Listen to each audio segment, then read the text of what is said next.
Okay, so Antonio marries the white woman, Yep. which I actually liked that. Like Yeah. he wasn't dating her; they weren't like just together. They were married. You know what I'm Yeah. saying? First of all, let's this is okay. First of all, this is it's 2022 and Asian men in movies. We making strides. We marrying white women now. Yeah. Oh, hold on. Obama. Obama. I don't even know what that means. Okay. Yeah, we're just gonna start this shit live. The only time I caught the Holy Ghost was when I was in church drinking. Like they're two dumb dudes. Welcome to the latest episode of Sarath and Chris's Movie Therapy Podcast. Yeah, so I disconnected my internet and connected to because sometimes it connects to like the 5G one, and I disconnected from the 5G one and just put it on the regular one. Oh, oops! I don't know if that's gonna help, but we'll see. Because it really only affects that. It usually only affects like I said before, like things that use 5G, like my phone and stuff like that. But you're directly connected to it, aren't you? Yeah. But I just instead of connecting to the signal that says with 5G, I connected to the signal that just has regular internet. It doesn't say 5G to it. Okay. Okay. Yeah. Technical difficulties. The technical difficulties that come with running a podcast over Zoom. Yeah. Speaking of podcasts over Zoom, welcome to the latest episode of Sarath and Chris's Movie Therapy Podcast. It's your boy Sarath, aka Makazi. And your boy Chris Brown, aka Red Fort Delta. How's everybody doing out there? Well, if I'm guessing how everybody's doing, they're feeling a little left out because we had about 10 minutes of conversation going before our computers started, fucking up a little bit. But so that's the technology, man. That's what technology does to us. Yeah, sometimes it's better to just have regular pen and paper. Yeah. Keep it simple. Could you imagine doing a podcast over pen and paper? No, that wouldn't even be a podcast. What the motherfuckers just reading? They're just reading books. What are you talking about? That's how radio was back in the day. Shit. I know. Man. I mean, you remember those old radio shows where like it would always be like every show is like a chapter of a book. Mm-hmm. And you tune in just see what's going on next in the story, like Twilight Zone and shit like that. Somebody was reading something out of their garage, broadcasting. I mean, I think that would be dope. Imagine if you picked a book that you really like, and every week the podcast was just the next chapter in the book. That actually would be dope because that's how it started.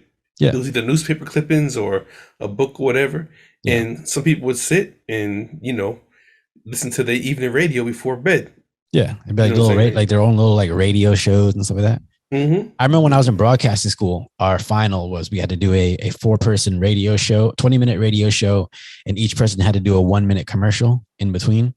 And I remember I wrote the script for the radio show. It was a hip hop version of Wizard of Oz. But like instead of a yellow brick road, it was the yellow stained road because at the end of it was 2 crackheads peeing on the street. Oh God. Oh my God! Something's wrong with you, but that is funny.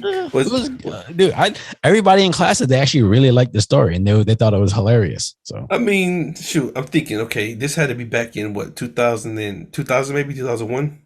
2000, fall of 2001. Was that when R. Kelly's Piss Tape came out? I have no idea. It was I was 18 at the time. I don't remember. I just graduated high school and I started wrestling. My parents said I needed to go to get some kind of after high school education, so I went to broadcasting school for 2 months.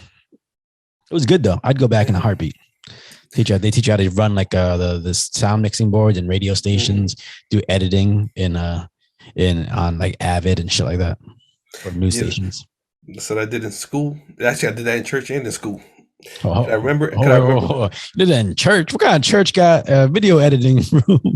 Well, we didn't edit, not the editing. I'm sorry, we did the recording for it to go on TV.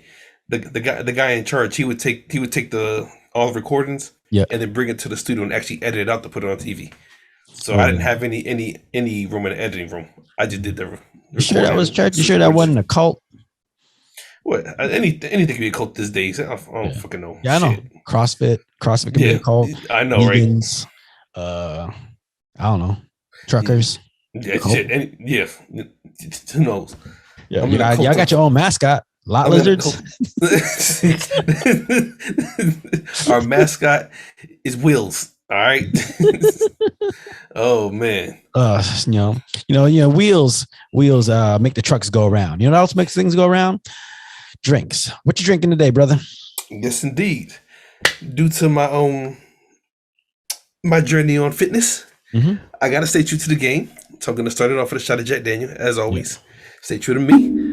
But just to reiterate what I said earlier, according to what I heard on the documentary, when bodybuilders take their days off, they drink vodka. So I'm drinking vodka because, for one, I hate it. I hate vodka. You sound like Luba from Friendlies. No shit. Wasn't she Russian? Ain't that the way they say it? Yeah. Okay. Yeah. Vodka. No. Whenever I bring up the name Luba, so that's like my third mama. I got my mom, I got Jackie, and I got Luba, and it pains me because it was one time that I had gone back home to visit the family. I was only home for a couple of days, so I didn't really go around to see anyone. And then the next week, I was talking to my mom, and she was like, "Oh yeah, Luba was in the hospital. Luba just passed away." I was like, "When?" She was just a day or two ago. I was like, "Oh, I could have saw her last week when I was in town. Damn, and didn't get to see her." So yeah, it brings a tear to my eye because I mean that was my big Russian mama. Yeah. All right, but is that so this bodybuilding journey you're on, is that why you in the beer? You gotta have a beer. The Corona? Yeah, you know. So reintroduce the audience to your little Corona cocktail. Oh, I have my grenadine and my lemon lime beer salt. And normally you could pour it in the neck of the bottle and drink it like that, but I want to be a little sophisticated. I'm gonna drink out the glass. I actually got to go grab my glass too.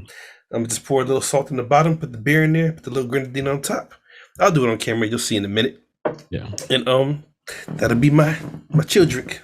All right. So this fitness journey you're on, is that the reason why you outgrew your t-shirts and why you got a robe on today?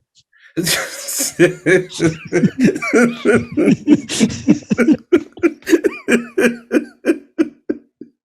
need something that opens up in the front just in case. My t-shirts, they started getting stretch marks and I couldn't do it. Yeah, so I'm reaching my Hulk status. But this is really just my chill gear. I'm kind of cool. Consider I'm not drinking whiskey tonight. I'm not gonna be on fire. Yeah. Heat up. So you can actually put some layers on. Yeah, that's like Alabama chic right there. That's oh man. Hey, this is what I call comfort. I'm chilling. You look on a nice terry cloth robe, not like the robe you bought my parents for Christmas. Look, we ain't gonna talk about that. Look, man. Those robes supposed to come out like this. I don't know what the fuck happened. That shit was oh my god, that shit was so terrible. Listen, so for those listening, Chris, he's my best friend. So there's not a lot of stuff that he can do that that would cross the line.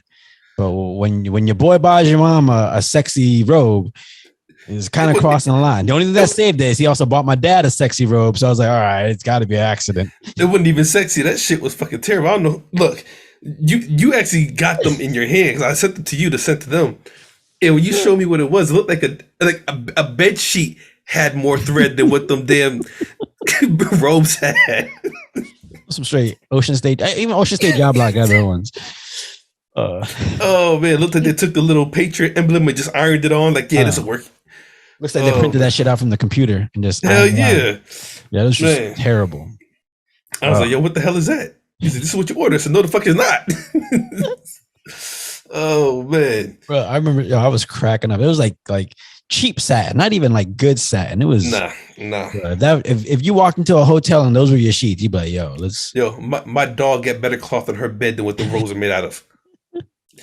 What was that? That was Chinese made robes, right? Yeah, I guess. Yeah, I guess. See, the moral of the story is, people, go to the store and find it yourself, because sometimes that online shopping yields suspect results. Yeah, for real. Yeah. But all right, what are you drinking? All right, so you get more licorice. Well, not. No, actually, I was gonna do the Sour Patch Kids bourbon today. I'm actually gonna bring my second jar with me when I go visit you, because Chris Brown is another year older, another year darker, another year bigger. I get more blacker and more darker. I got that reverse Villalago.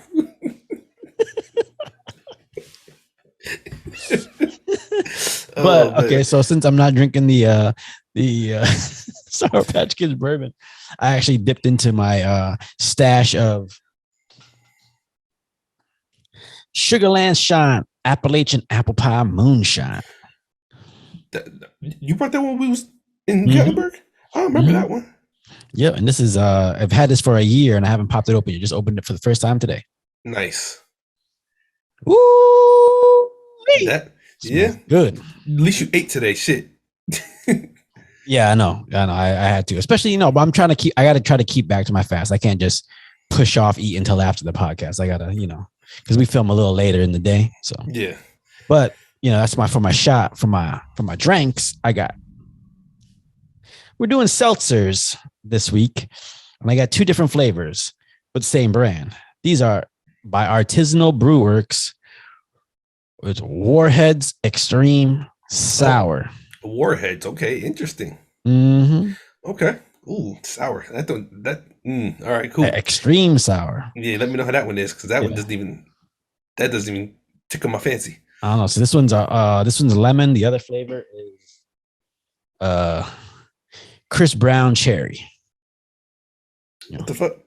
Black cherry. It's midnight cherry.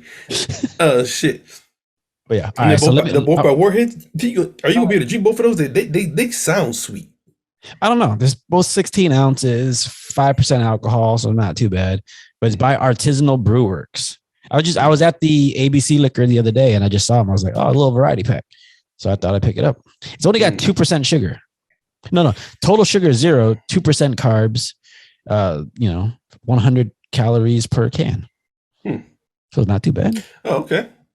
With all that being said, then that Warhead just throwing me off because I know that it's a candy. You know what I'm saying? Yeah. But shit. Yeah, I'm curious to see what's going to, because it's a seltzer. So it's not going to be, it might not be too sugary. But I don't know. All right, set up your drink. I got to go grab my beer mug. Are you doing a shot? Are you doing a shot or not really? Yeah, I'm doing it in a sec. I'm just going to grab my beer mug. Well, then I'll wait for the whiskey then. As we talk everybody through your actual process of putting your drink together. Well, technically, the way I've seen it get done is you just take the salt, dump it in the top, let it fizz up, take the grenadine, pour enough in there. You can do it at the bottom.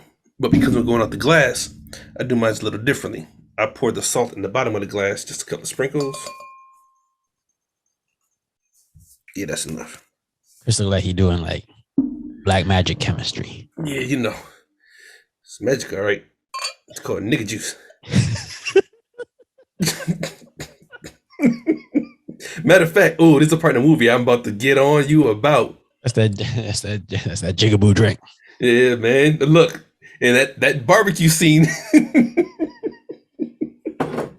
that shit tripped me out.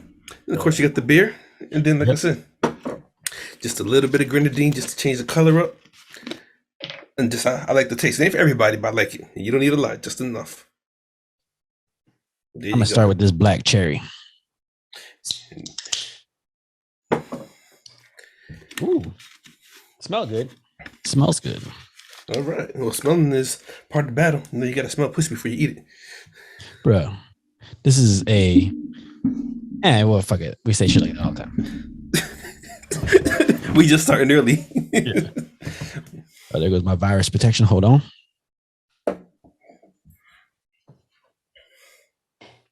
I feel like at some point we're going to have to figure out how we go through this whole pouring the beer situation, because it feels a little cumbersome. What do you mean? Well, just because we're it takes a couple minutes for us to just pour, do our thing, with the. Well, we technically do it while we're talking, Yeah. If you could multitask. Yeah, I just always forget. I forget things. I forget my beer mug. Because I was gonna drink right out the can, but then I remembered, you don't drink out the can. You pour it into a cup, you got less, fuzzy carbonation. Helps with the bloating. Anyways. There you go. Kakashi. I'm drinking it right out the bottle.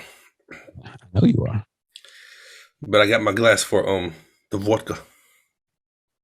This is it's pouring nice and slow. I see. Here we go. All right. A little bit of apple pie moonshine. That's apple pie? Yep, Appalachian apple pie. Oh, okay. I could have sworn you said something else. Hey. Cheers, brother. Cheers.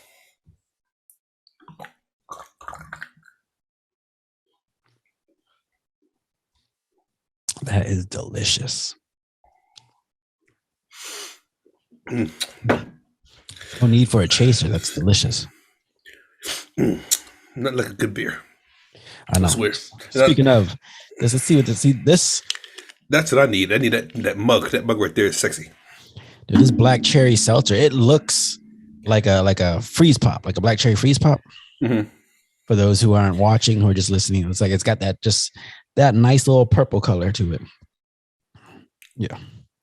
Cool. So while he's taking his sip, that's good. That's very good. It ain't too sweet. Nah, it's not too sweet at all. Okay.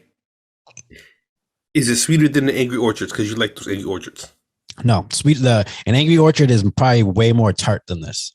Really? Yeah. Okay, cool. This is like a nice light, like summer chill outside the backyard drink. And it wouldn't feel heavy or too sweet where you gotta drink some water to get that little sugarness out. Gotcha. That's actually really good. Holy shit.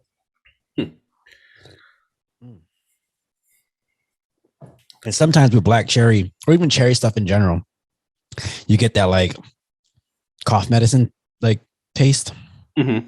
This one doesn't taste like that. It tastes like a candy, like a Jolly Rancher. Black cherry. Well, it's made by Warhead, so yeah. But like sometimes just that black cherry flavor, like there's a fine line. Sometimes you get that fucking NyQuil flavor to it. Oh, yeah. All right. Whatever you want to call it. Yeah. So speaking of things that begin with L, this movie, the character in this movie, his little last name, LeBlanc. Mm-hmm. His name is Antonio LeBlanc. What nationality is he? Korean. Yeah. Korean dude living in Louisiana. Yep. With the name Antonio LeBlanc. So for those who are just checking in or didn't listen last week, this week's movie was chosen by me. It's on HBO Max. And the movie in question is Blue Bayou, starring Justin Chon and Alicia Vikander and a bunch of other people. But essentially, it's about a Korean immigrant who's living in New Orleans, who was adopted when he was 3 years old. Mm-hmm. And then through circumstances beyond his control, he gets in trouble. Well, not beyond his control, but he gets in trouble, which leads to technicalities in his adoption to where now he is up for deportation. Mm-hmm. And it is a doozy of a movie. It is. It's it's an emotional ride. Very, very. I like this movie a lot. It's an emotional ride. All right, so quick, fast. Did you like the movie? Indeed. All right, why? Give it just a quick overview of why. What you did, what stuck out to you, or what you liked about. I'm gonna say when you stop stuttering. I'm not stuttering. I'm focusing. I told you can't multitask. That's all, bro. Oh man. Okay, I put it to you like this. I started the movie, and I knew I had to be in bed in an hour so I can get him to go to work. Yeah. So I was like, I'm gonna watch half today or half that day, and then watch the other half the next day. I ended up watching the whole movie the same day. So that right there lets you know that. Yeah. Like I was hooked. You know what I'm saying? Mm-hmm. Yeah. Yeah. I liked this movie a lot. I think for if at all else, other than it was a really, really well acted movie, I like the camera work and the pacing of it. But more than anything, it felt like a very honest portrayal of, life. Yeah, indeed. It wasn't a pretty movie. The characters in it weren't, glossed over, caricatures of what humans are. It felt like very real people living a very real life. And which is crazy because, right off the bat, you meet Antonio, and he's a Korean dude living in Louisiana, but he's got that Southern Cajun accent. Yeah, definitely. Like, I don't know if that was acting, but I'll give him that. He put the Cajun on pretty good. Oh, so you didn't recognize who that was? No, I didn't actually. That's the Asian dude from Twilight. What Asian dude in Twilight? How Bella has that little group of friends at the high school? Man, I ain't seen that movie in like 50 years. You ever seen the movie 21 and Over? No. God damn it. I think you ever seen the movie 21? Where they go play blackjack in the in Vegas? The people from MIT, they go and they card count in Vegas. Mm-mm. God damn it. Look, I thought he was a new actor, honestly. No, well, Justin Chon, he's actually the lead, the actor and the director. He wrote and directed it. Oh, snap, really? Yeah. But yeah, he's been around Hollywood for a while, but just small parts and stuff like that. He did this movie a couple years ago called Gook, which was like set in LA during the LA riots. And basically it told the story about like how Koreans had to like protect their businesses during the LA riots and stuff like that, which is another crazy story. That's actually something I'd love to delve into at a later date. Because that's something that gets lost in all the whole Rodney King, LA riots, police brutality bullshit. Is, you had this whole collection of Korean Americans who were just trying to live, and they end up getting all their businesses broken into, and having to sit on top of their stores with rifles and guns protecting their store because of the riots. When all they just try to do is live in this neighborhood. Anyways, yeah, it's a very honest portrayal of like life as a human in America. Yeah. You know what? That's perfect. A human in America. Well, yeah. It ain't a black thing. It ain't a white thing. It's honestly, in my opinion, an American thing. Yeah, and I feel like there's just so much focus on what makes us different. That we lose sight of everything that makes us the same. Because like, again, the main character, he's a Korean dude with a Cajun accent, but like, if you're looking at it on the surface, you're just like, oh, that just sounds weird. What's this Asian dude got a Cajun accent? But when you think about it, he's just a person that grew up in the South. Yeah. So it's perfectly normal for him to have that accent. Man. Yeah. So you, well, obviously you already answered the question based on your explanation, but did you like the movie? I thought it was great. So I watched it on Sunday night right before I had to get up early to go to the airport, and I watched the whole thing straight through. I teared up. I laughed. Yeah. It was an emotional roller coaster, but a very like the word I gotta use is honest. It felt like a very honest movie. Look, it didn't pull punches. It didn't hide the dirtiness of life. It was a lot to take in. It wasn't as heavy as, was it The Sound of Voice or The Silent Voice that we watched, the anime? A Silent Voice. Silent Voice, but it was heavy. Yeah. You know what I'm saying? Yeah. Did you connect with the main character, Antonio LeBlanc, and his story? Oh yeah, definitely. What was it about his journey that you connected with? Before I talked about his journey, there's a quote that was said in the movie, not a quote, but the lady that was dying. Yeah.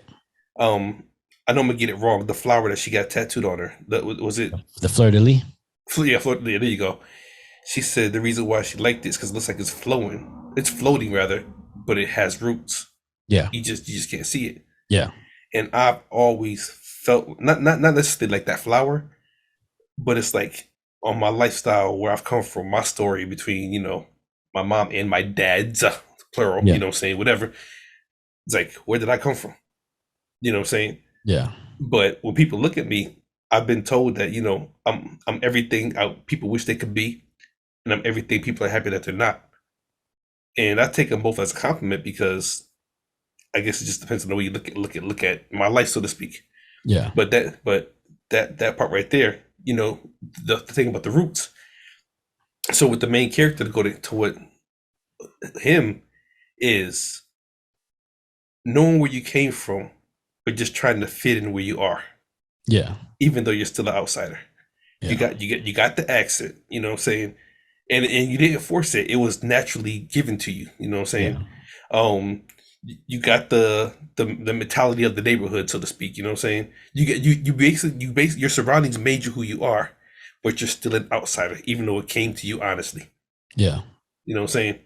You know what's crazy about his journey that I really picked up on as I was watching is like it felt like a story where he was this person who had a lot of childhood trauma, just a lot of trauma in his past, but he kind of tried to keep a positive outlook on life. So it almost looked like he was coping with his trauma, but as you watch the movie go on, you realize like it's probably he wasn't coping with any of his trauma. It was just almost a defense mechanism. Like he was putting on that positive view in order to hide the trauma that he had in his past. And I kind of feel like I relate to that sometimes, because sometimes like, I try to be as positive as possible. And sometimes I have to stop myself and ask myself, like, am I being positive because I'm genuinely positive, or am I trying to mask some kind of pain or some kind of hurt that, a situation is pushing onto me? And the only way for me to work through it is to try to put on this positive face so that I can just work through it and get past it all. Yeah. But then when you try to do that, there's times where it can come back and bite you in the ass at the end. Mm-hmm. Yeah. What about you? Did you relate to the main character or any character at all? Yeah, I related to the main character in a sense that like I guess I just he tried to not let his past choices dictate where he wanted to go in life or what he was trying to do in life. Like he wasn't going to let the mistakes he'd made in the past allow others to view him as a negative person or a bad person. He tried to be as good of a person as he possibly could. Is just his past mistakes and all the other things he went through, kind of dictated how other people viewed him. In that sense, put him on the path to go in which he went. As much as I connected with him, I actually connected with the wife, just because she was just like, I don't know, she was just, she could see the good in people, specifically him. Like you got all these other voices and people in her life just being like, yo, you done? Like her mom said it to her, hey, you done trying to fix this man? Like, but like for some people, it's not, they don't view it as trying to fix someone. It's just, you see the goodness in someone. Like that goodness trumps whatever negative this other person sees in them, And I think it takes special people to be able to see that. You can call it being naive. You can call it, just being oblivious to life. But I think it takes special people to be able to be like, yeah, he's not the amalgamation of his choices. He is who he is. And, some of those are mistakes and things like that in their life. Yeah. But yeah, man, like, what did you expect from this movie when you saw the name Blue Bayou? Because on the cover, it was a picture of the lead character, Antonio, and his wife and daughter, and they're in the car. And then you see the picture of, it looks like a police uniform in the window. Yeah. With the blue, because it's like a blue coloring on the cover or whatever. Yeah. Honestly, my first thought was, Asian dude, white girl, running from the cops. What they do? Yeah. That was my first thought. You know what I'm saying? Yeah. Just to keep it plain and simple. Yeah. I kind of got that same feeling too, because I want to know like what put this family, because obviously they look like a family in the cover. Honestly, I didn't see them as a family. I was like, how the fuck did these two meet, and what are they running from? Yeah. That's what I thought. Yeah. And then obviously with the name Blue Bayou, I was like, okay, it's got to be taking place in the South. Mm-hmm. So inherently, I thought this might have to do something with racism. Because you got a white girl and an Asian guy, Bayou in the South, the cop, like maybe there's some kind of like racist undertones going on. And there were some racist undertones, but not really what you would expect as far as racist undertones go. See, when I saw the Blue Bayou, yeah. I mean, obviously bayous are in Louisiana. They're known for the bayou and everything, swamp, so to speak, or whatever. Yeah. But I didn't really think the movie was based out of Louisiana. I thought it was just like Blue with the police, you know what I'm saying, and Bayou like dealing with a swamp, but not necessarily what the movie came out to be. Yeah. I thought it was like a metaphor for something deeper. You know what I'm saying? Which it still is, but it was really like right on target with what it was talking about. Yeah. You know what I'm saying? So essentially the big issue at hand is he got into, so his girl or his wife, you know, he had a stepdaughter with her and they had a new child on the way. So he's a tattoo artist and he's just trying to get on with life, trying to like provide for his family, but he just doesn't make that much money. And the little stepdaughter's father is actually a police officer in New Orleans, and they have a contentious, you know, relationship. And, you know, there's a confrontation at the store one day, and the police officer's partner is kind of a racist asshole, or maybe just an asshole. I don't know if it was racist. I think he's just an asshole. I think he's an asshole. Yeah. And so, you know, one thing leads to another. There's an altercation, and then that ends up, you know, showing up as, hey, he's got an issue with his immigration papers and stuff. So like he's already got 2 priors, so he's liable to get deported now. But let's backtrack for a minute. The police officer is okay. So Antonio marries the white woman. Yep. Which I actually liked that. Like he wasn't dating her. They weren't like just together. They were married. You know what I'm saying? First of all, this is okay. First of all, it's 2022, and Asian men in movies, we making strides. We marrying white women now. Yeah. Obama. I don't even know what that means. Okay. Anytime anything good happens, I'm gonna just be like Obama. Yeah, okay, I can see that.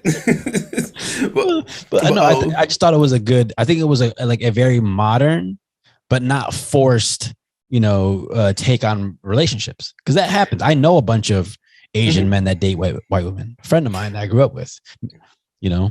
See, I'm not even talking about the whole. It could have been a black woman, another Asian woman, whatever. Obviously, you tell they come from a poor community. Yeah. But they made, well, as the old school saying, he made an honest woman out of her. Yeah. You know what I'm saying? Even though they look like, if you want to call it trailer park trash or the case may be, they're an honest couple. Yeah. You know what I'm saying? Yeah. And I actually appreciated that about the movie. Yeah. Because they're in terms of like actors or whatever, they're pretty people, but they're not playing pretty people. Yeah. Yeah. You know? And so, like I said, the backtrack with the child's dad that's a cop, you know, he marries the mom and she has a child already from the cop. Yeah. And the mom, he thinks the mom won't let him see his daughter. Yeah. But the daughter doesn't want to see her dad. Yeah. Because that's what leads. Well, and because she says to, you know, Antonia early in the movie, she goes, "Are you going to leave like Ace?" So she's old enough to recognize that, hey, my dad left me and my mom. Or she's old enough to recognize that. So that's what causes the contention between her, because that's a through line through the rest of the movie while they're going through all the deportation stuff. Is, you know, she's afraid that Antonio is going to leave her like her dad left her and her mom. Yeah. Yeah. So to bring her up to speed, what you were talking about with the altercation in the supermarket, when her dad is actually in the supermarket and sees him over there, he's like, "He doesn't look sick to me." And you know, like, she doesn't want to talk to him, but his partner, the douchebag, the villain of the movie, whatever, plays his cop role like, I have authority. Yeah, like a super cop. Yeah, pretty much. And they end up actually beating the shit out of Antonio. Yeah, and he is the one that gets in trouble. Yeah, for walking away. Yeah, he You was know what I'm trying to saying? walk away. He was trying to avoid Yeah. the situation, and the cop was being the antagonist. Mm-hmm. Like there's cops out there that are like that. Yeah, Like, I know. you know, former high school star athletes who fucked around too much and never made it to college, Yeah. but they still want a little bit of that, you know, authority that they kind of had over in high school, so they become a local cop. Mm-hmm. No, I've met them. I've seen them. Look, I did find significance when the wife beat, well, not the wife. Well, yeah, the wife. She beat the shit out of him. Yeah. Like she was going in on him in the car. And I Well, I was like, mean, yes. yeah. Because I thought somebody was going to come out and just arrest them. Like, no, because I thought they were at the police station. That's what I thought.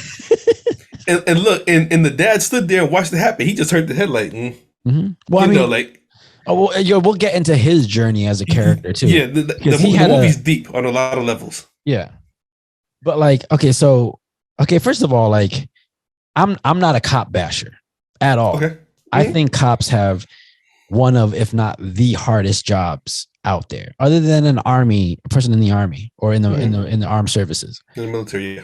Might have one of the hardest jobs out there, because you got to have a lot of restraint when your job is to go out there and protect, you know, a population of people where 90% of them view you as the bad guy. Mm-hmm. When you're trying to help a situation, but they're so personally connected to whatever situation is going on that they can't see that you're trying to help, and it, and things go sideways. And I'm not gonna say there's not bad cops out there, because there are, but you know, they're not all bad people. That's like, you don't judge a person by their color, so you can't judge a person by their uniform either. You know? Yeah. Indeed. So it's just one of those things where, like, I liked that initially at the beginning of the movie, it feels like the asshole cops. I say cops plural, thinking the dad's that way too. But then you see the journey of the characters, and you realize it's not, the dad is less about his uniform and more about, like, it's just, that's a broken relationship. And he's trying to navigate a broken relationship with a wife and a daughter who, you know, he made mistakes with. Yeah. Yeah. So yeah, that happens. And you know that the cop, the douchebag cop, like you said, ends up beating up the Asian dude, Antonio. Yep. And they find out that he has to get deported, which goes into a whole nother section of why he has to get deported when he's been living there since he's 3 years old. He's been living there since he's been 3, and he was adopted. But you know, he's still not an American citizen. Yeah, the papers didn't go through, right? I guess it says in 2001 there was a law enacted to where anyone who was adopted after the year 2001 got automatic citizenship. But if you were adopted before then, and however it didn't apply to you or something like that, and I guess he fell into that category. Yeah, because he said, when he breaks down his story, which I ain't gonna lie, that shit hurt when I heard what he went through. So, you know what I'm saying? Because his story unfolds, like you hear part of it and you think one thing, then you see a little bit of it and you think another thing, and then you see a little bit more, you get the whole story, and you're like, oh man, it's like he's got a very just broken childhood. Yeah, but in spite of his brokenness or his broken upbringing, he still managed to try to just be good. You know what I'm saying? Like, just be good. What do you think causes a person who goes through that kind of trauma to still turn out, you know, trying to find the silver linings in life? I think people that go through things like that, like not even that, any kind of trauma, if you find them and they're doing something excessively and over, what's what I'm looking for? Like overselling it, so to speak. Yeah. I think that's what they've always craved, but never got. So like with him, he craved belonging somewhere, a family. Yeah. So when he married the mom, no matter what happened, he was like, I'm going to keep what I have. Yeah. You know what I'm saying? Because I finally have what I've always wanted. Yeah. You know what I'm saying? So I feel like people that are overly kind or overly giving, overly helping, whatever you want to call it, I think they do that because they lacked it their whole life. And a matter of fact, I'm gonna just be honest. Since we talking, matter of fact, this podcast talk to my best friend. That's why I am the way I am. That's why I give the way I give. I show up for people when I show up because nobody has ever showed up for me, and that shit fucking hurts. Yeah, and I'm fucking crying right now because I know how that shit fucking feels. Well, that's the thing. Like watching this movie and thinking about people's stories that are like that, like because I'm an exceedingly nice person. I ain't tapping my shoulder or whatever. But then I after seeing stuff like this, I ask myself, I'm like, why am I so exceedingly nice? Why do I go out of my way to try to help people, to see the goodness in people and try to always be there for everyone? Mm-hmm. And I keep thinking back to my childhood. I'm like, I don't particularly feel like I had a childhood that was lacking in love. Although maybe it was, and that now that I look back at it, I can kind of see why there was a little coldness in there, because again, I came from a family who immigrated here, who my parents were like, I need to put my head down and I need to do my work in order to provide for my family. So it's nothing against them, but it's one of those things where it's like, was I always craving this sentimental love that maybe I never got when I was a child? Because the thing is, when I think back, I don't feel like I didn't receive it. But then again, why do I act exceedingly nice as if it's something I'm trying to compensate for? I don't know. And that's interesting. I mean, I think that's something you have to analyze and work on for yourself. Yeah. Because it took me a minute. I realized actually years ago, like I never, if I get a phone call and somebody asks me to be somewhere, whether I'm dead broke or something just happened, the fact that this person just asked me to show up for them, I'm going to make that happen. Because I can remember times when I just needed somebody to show up for me. You know what I'm saying? And I had to stand there by myself with my head up and my chest out. Like, yeah, fuck it. I got me. Which is why I'm so fucking headstrong now. Like, I've always had to have me. So I have to have me. You know what I'm saying? Yeah. And it goes into your adulthood. So yeah, that's what it comes down to. I think people that have lacked something they always craved, they overdo it when they get older. Yeah. Do you think that's a good trait or a bad trait? I think it's a little bit of both. As the world goes, it's all about balance. Yeah. Like I'm learning that, you know, I'm gonna still show up for whoever calls me. You know what I'm saying? Because I still find that important. Yeah. But I know who to call to show up for me. Yeah. You know what I'm saying? Yeah. I feel like for me, I'm learning that like I'm always gonna be the guy who will go out of my way to help out the people I love. Even if I loved you at some point in life and I don't anymore, if I can, chances are I'm going to try to go out of my way to be there for you. But at the same time, I'm like, I'm picking and choosing who deserves that type of love and attention from me, because I've come to realize that if I try to show that much love to everyone, I don't have any to show myself. And that gets that, like, then you start questioning like whether your worth or you just start questioning why no one else is there for you. And then you got to be like, well, are you there for yourself? Because, you know, you're expecting all these other people to show you love that you're not even showing yourself. So maybe you got to take some of that love you're showing everyone else and show that to yourself first. But see, there's a flip side to that coin too, because I mean, now that we're older, we understand that you got to love yourself. You know, one thing my uncle always said that I actually believe: if you don't see nobody loving themselves when they tell you they love you, don't believe it too much. Yeah. You know what I'm saying? So, with that being said, it's, where's I going with this? Like I said, it's about that balance. Like knowing where, and one thing I've always said is I don't trust many people, but I value the trust they have in me. Yeah. You know what I'm saying? 100%. Yeah. 100%. And that's because you know how you approach a situation when your trust is being instilled upon in someone. Like when someone is, when your trust is coming into question, like, you know how you're replying in that situation. So you know that your efforts and your trust is 100. So that's why when you know someone values the trust they have in you, it's like, yeah, motherfucker, I know, because I know what effort I put forth to make sure that trust is there. It's strong. Yeah. You know what I'm saying? Yeah. And that's why I said it's about balance, because like I said, I can get a phone, even though I've been on a hiatus, whatever you want to call it. Like nobody ever knows anything really about me until this. If I got a phone call from somebody that I knew or know, whatever, ask me to come do something, whatever, no matter where it is, okay, cool, I'm gonna be there. Because for some reason you want me there. Yeah. You know what I'm saying? However, if I need somebody, I'm not gonna call you. Yeah. You know what I'm saying? I'm gonna call who I know is going to show up. Yeah. You know what I'm saying? Anybody can call me. Yeah. But I can't call anybody. Yeah. How crazy is that? Yeah. And then some of those people will look at you with the screw face, like, oh, well, why didn't you call me? Why didn't you call me? And it's like, well, look at our history. Look at what you've shown, and ask yourself, would you trust in that same person? Yeah.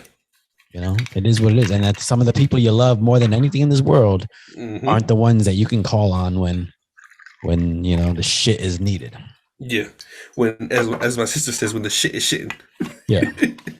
I mean, speaking of trust, you know, let's, you know, going into the movie, we have one character in this movie that, you know, Antonio trusted very much, but he was also someone from his past who, you know, obviously they got into trouble together. And, you know, he was, listen, if you want to say Asians can't play tough guys, man, you know. Look, man had braids. That Asian was a nigga. I don't care. I'm gonna say it. He had dreads, face tattoos, gold teeth. I know it was a movie, but he looked legit. Like, yo, he might be somebody in the streets. Yeah, he looked. I was like, no, those are real tattoos. He looked like, I was like, damn, man. Yeah, yo, there's some hood Asians out there, man. Everybody thinks Asians are, you know, doing the math. Hey, man, you're dropping off Chinese food. Hell yeah. There's some rough Asians out there. I know a lot of them, man. Bro. That's what, like, you seen Romeo Must Die? Yeah. Yeah, the Delroy Lindo and the black gang, they wasn't nothing compared to the Asian gang. Asian gang they didn't give a fuck about anyone. But see, that Asian gang didn't even, to me, they wasn't even that. Like, if you want to go to the epitome of a Hollywood Asian gang, that's like, if you saw walking on the street, you switch sides. Because everybody knows Bruce Lee was the baddest man on the planet. You know what I'm saying? Besides Mike Tyson. Yeah. But Paper Tigers. Who? Paper Tigers. No, fuck them three. He called him the N-word. What'd you say? Now, I had a movie in mind, but I got it mixed up with fucking Kung Fu Hustle, which I don't know how I got there. But the Axe Gang. Yeah, but no. Oh gosh, it really just slipped my mind. But it's like I'm trying to think. I really just had it like an Asian gang that, like, hey, if you saw them in real life, you'd be like, yeah, I ain't messing with these people. You know what I'm saying? But shit. But yeah, Homeboy in the movie, like he was cool as shit. But he seemed like he whooped your ass too. Yeah, he seemed like the type of like guy that, like, yo, like he's got a short fuse. Yeah. Like, it was like there was a lot of, I liked his group of friends because it was him. Yeah, it was that the Asian dude who, like, obviously does some dirty shit. But then they also got a best friend who, you know, is an ICE agent. So, like, and that's how it is in real life. Like, you know, your friends don't distinguish between your background and all this shit. Like, if we're friends, we friends. Yeah. You know? I think people expect all your friends to have the same moral compass as you. And I don't think that's what makes a good friend. I don't think moral compass you know, dictates how good of a friend a person is. It might dictate whether you introduce them to your sister, but not, you know. Yeah. Like, you know, it's just, I don't know. I like the idea of a group of friends where everybody's got kind of their own. And they were pretty diverse too, because okay, you had I'm gonna call him the lead Asian dude of the gang, that the one with the dreads or whatever. But then you had the other Asian dude that was the adopted one. That that's his group of people, but he still tries to be a solid family man with morals and integrity. You know what I'm saying? Mm-hmm. The black dude that's there just working, like, hey, whatever, man. The white dude with the tattoos talking about, so we got some ass and titties on Bermuda. He said, man, go down the fucking block, man. We got work to do, But I like the fact that they were like a diverse group of just homies, the degenerates. You know what I'm saying? Yeah. But they was all cool, and all from different backgrounds, but the same people. Dude, how many different cultures were in your group of friends in high school? Oh, it was shit.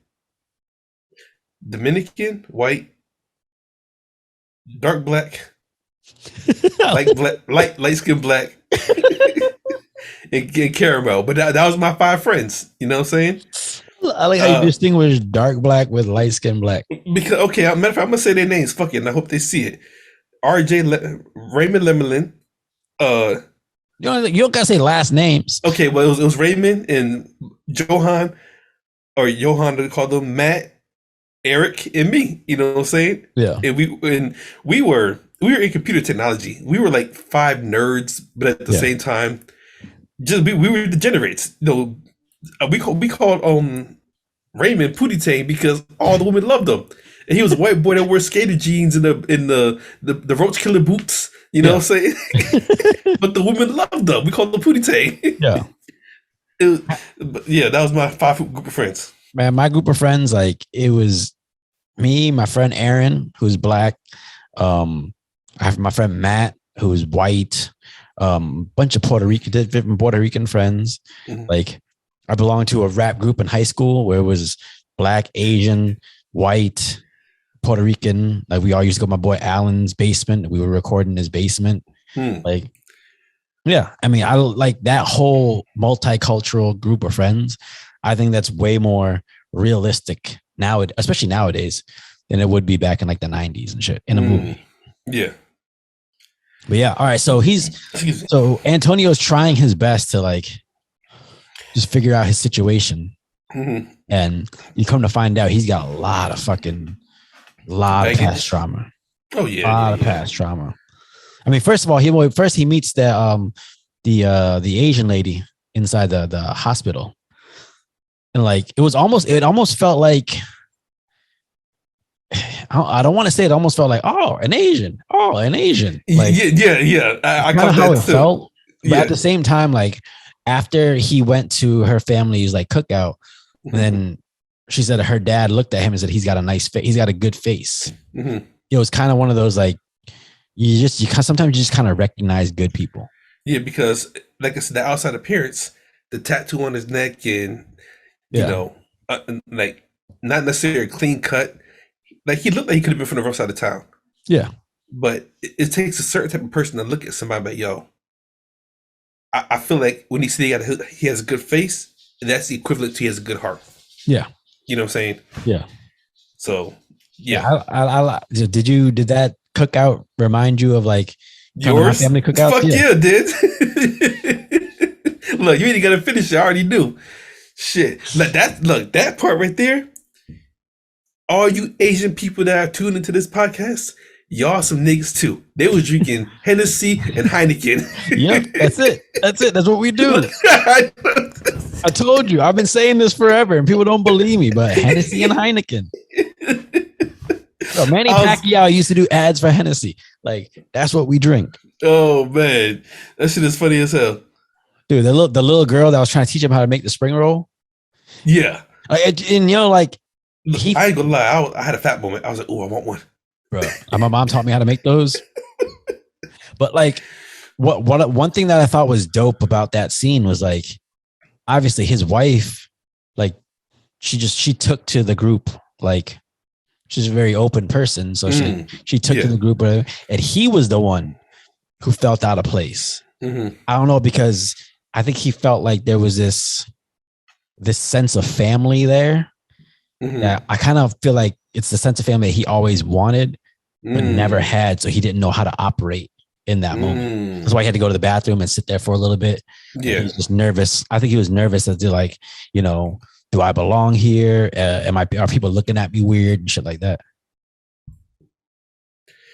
Yeah. I can see that. I hear thunderstorms coming in. So it was probably my internet earlier. I mean, well, it's been clear since we restarted it, so everything's cool, but who knows? Yeah. Have you ever been in a situation like that where you walked into a group of people who it should have been a calm, serene situation, but like your own anxiety put a lot of stress on you? If I said no, I'd be lying, but I can't remember when because, like I said, I had to learn how to sit on my own 2 feet. Yeah. So at a young age, I just learned how to, like I said, put my head up, stick my chest out, and walk and come Yeah. into myself. So, like I said, if I said no, I know I'm lying Yeah. because for me to be what I am now, I wasn't born with it. I know I had to develop it. You know what I'm saying? Yeah. But I can't remember when. You know what I'm saying? I know I've been in situations where we've had like a lot of older Cambodian people at the house, and because we used to have like parties on the weekends and shit like that. Mm-hmm. And you know, growing up, I just tried to be me. Sarath, 100%. Love what I love, act how I act. I had long hair down to my chest, all these different things. But, you know, when you're talking about an old school Asian community, you know, anything outside of the norm is going to be viewed as weird or different.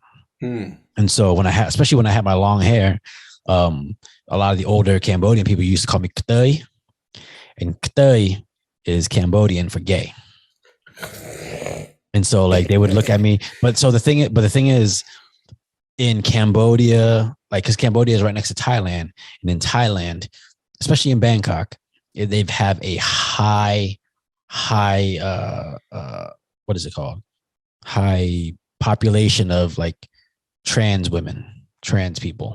Okay. Things like that. So in essence, and I don't know how they view that, you know, that those type of people in, you know, from an old school, you know, perspective. So when they would call me that, it was immediately taken as like a negative. Like you're calling me that, not that being called that is a negative, but you're calling me that because you're trying to demean me. And it was just one of those things where my dad would come up to me like, hey, you know, you want to cut your hair or something like that. You know, people are talking and stuff like that. And I was just like, fuck these people. Like, yeah. Fuck. Like, and it's just one of those things where it was like, you know, I felt like I couldn't be, now I felt like I could be 100% me, but I just felt like I was always getting flack for being who I am. And I just remember being in those situations where, I mean, I think about it nowadays and I kind of fell out of connection with a lot of my Cambodian roots and a lot of my culture, not because I wanted to, but because if I felt like it was like I was rebelling. Like all these old people are going to talk shit like that about me just because my hair and how I am. Well, fuck them. Like, I'm just going to keep doing me and fuck, I'm not even going to pay attention. Now that I think about it at this age, I'm like, that's a child talking. Like that's, I mean, it sucks to be thought of in that way, but don't you let all these other people's perspectives dictate how you carry yourself. And that's not how you should do it. Yeah. Matter of fact, with that being said, that was my senior year in high school when I really stopped caring. Like being poor didn't play a part anymore. You know what I'm saying? Did you have a moment where that light bulb switched? I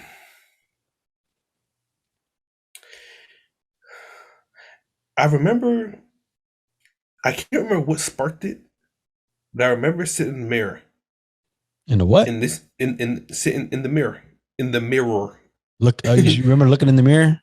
Sitting, looking, whatever. I was facing myself. And I saw myself. But and this was the summer before my senior year. Yep. And you know, I had been picked on, I had been bullied, you know, I had been talked about, whatever, you know what I'm saying? Mm-hmm.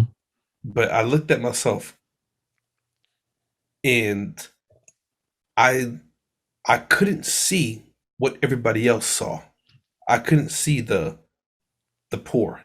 I couldn't see the nerdy. I couldn't see the whatever else they thought I was. You know what I'm saying? The weirdness. Yeah. I reversed it all. I'm not nerdy. I'm a jock. You know what I'm saying? Yeah. I'm not poor. I'm fucking rich. You know what I'm saying?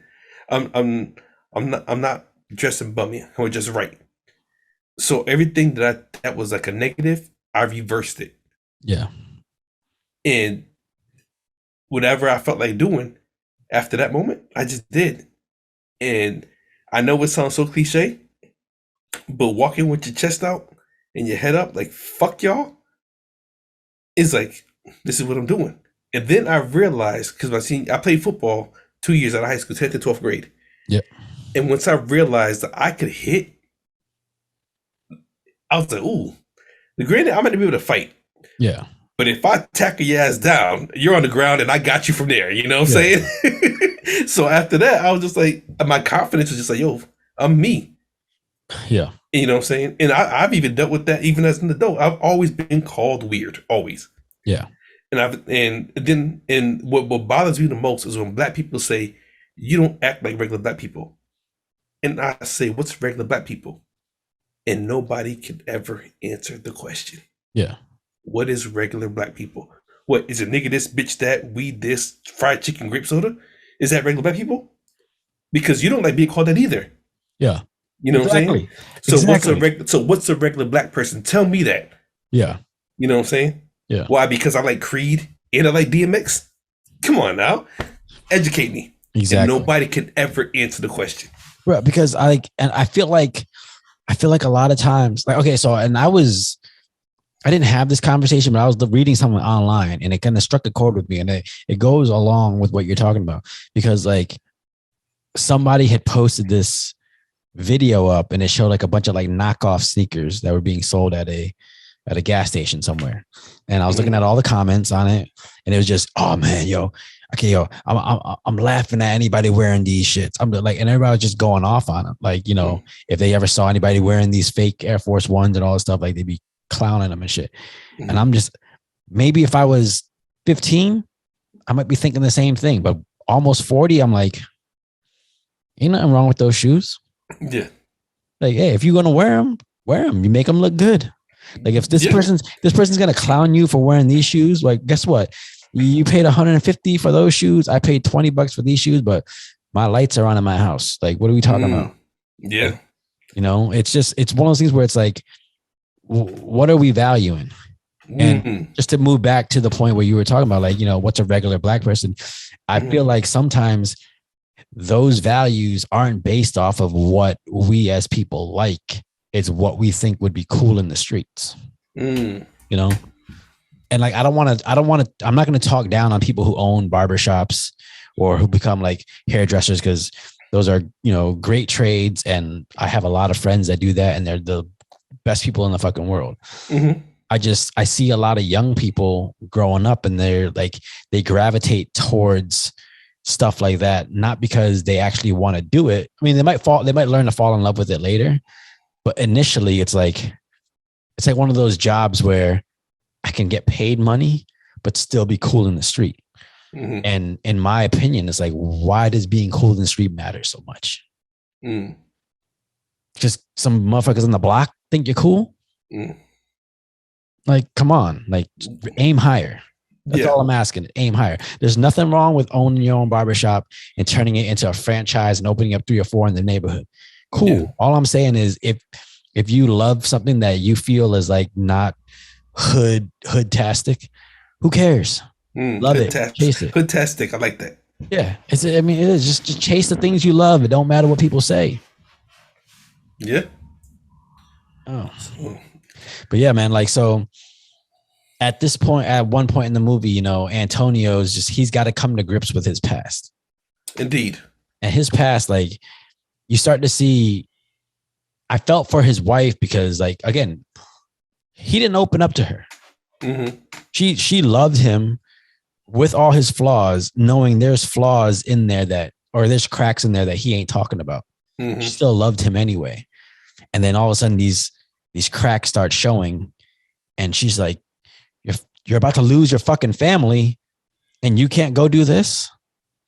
And I felt for that, because it's one of those situations where it's like, if you love something, you're going to do whatever you can to fucking hold on to it. You know what? At all my years of living, because I ain't always been a good person. I got my flaws. Yeah.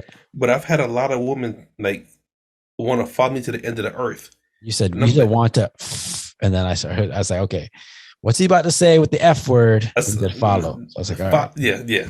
I'm gonna keep like this legit right now. You know what I'm saying?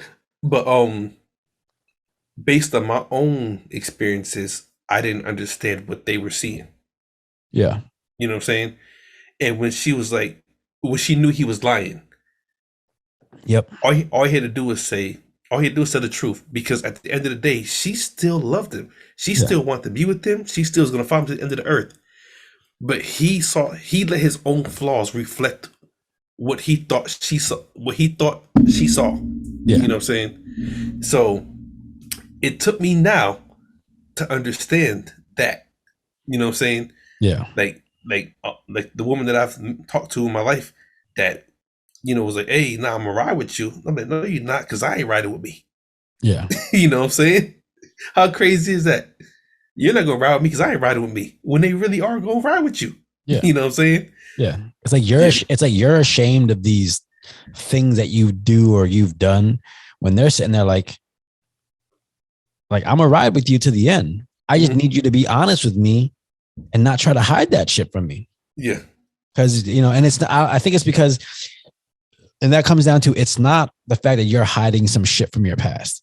It's the fact that if you're hiding stuff there, I don't know what you're hiding after.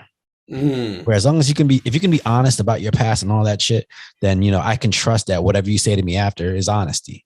And you're not fucking, because that's the biggest thing. Like, once that trust is broken, and once you can't trust another person's honesty, it's just, it's a mind fuck.